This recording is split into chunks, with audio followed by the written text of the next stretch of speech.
हरिपुर नामक एक गांव हुआ करता था।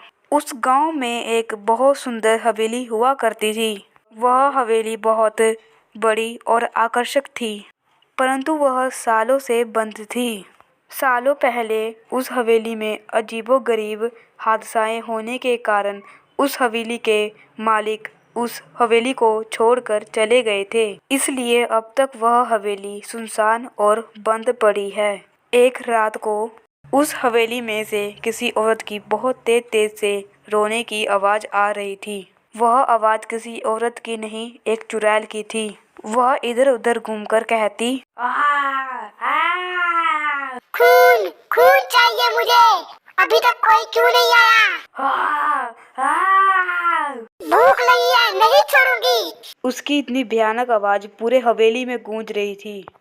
कोई भी हवेली वाला रात के समय उस हवेली के पास जाने से बहुत डरते थे। गांव वालों को पता था कि रात के समय उस हवेली में क्या घटनाएं होती थी। एक रात जब चंदू सेठ उस हवेली के रास्ते से जा रहा था, तभी चुड़ैल उसे अपने वश में कर अपने पास बुलाती है। चंदू सेठ धीरे धीरे उड़कर उसके पास आता है। तभी चुड़ैल उसके पेट में खंजर मारकर उसे मार डालती है। फिर चुड़ैल उसके पैर को खंजर से काटकर उसे जोर जोर से चबाकर खाने लगती है। ओम नम नम नम, ओम नम नम। कितना स्वाद है इसके मांस में। यम यम यम। इतने सालों के बाद कितना अच्छा खाना मिला है।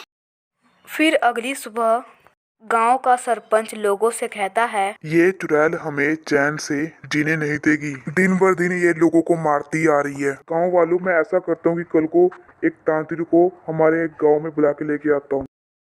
फिर अगले दिन सरपंच एक तांत्रिक को अपने साथ लेके आता है। सरपंच तांत्रिक के रहने के लिए एक घर देता है। बाबा, जब तक आप चुड़ैल को यहाँ से भगा नहीं देते तब तक आप यहीं पर रहेंगे। मैं आपके खाने पीने की अच्छी व्यवस्था करूँगा। बस बाबा, आप गांव को इस चुड़ैल से मुक्ति दो।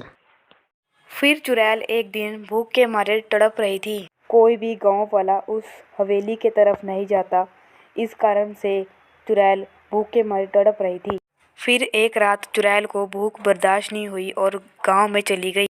वह गांव में गई और एक आदमी को उठा लिया।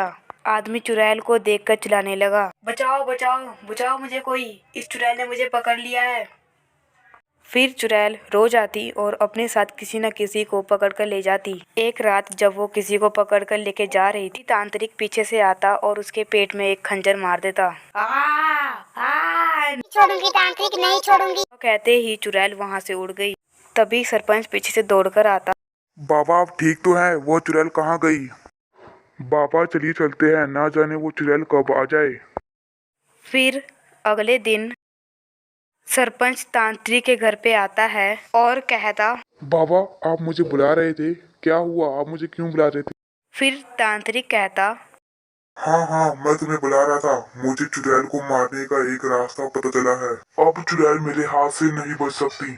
ऐसा कहते ही वहां पर धुआं धुआं हुआ और तांत्रिक के हाथ में एक तलवार आई। फिर तांत्रिक बोला, ये तलवार चुड़ैल को मारने में तुम्हारी मदद करेगी। इस तलवार से चुड़ैल को मुक्ति मिल जाएगी और वह कभी गांव वालों को परेशान नहीं करेगी। फिर तांत्रिक अगली रात उस हवेली के अंदर गया और चुड़ैल की तरफ दौड़ते दौड़ते गया। फिर चुड़ैल के पेट में उसने खंजर मारा। देखते देखते चुड़ैल वहां पर मर गई।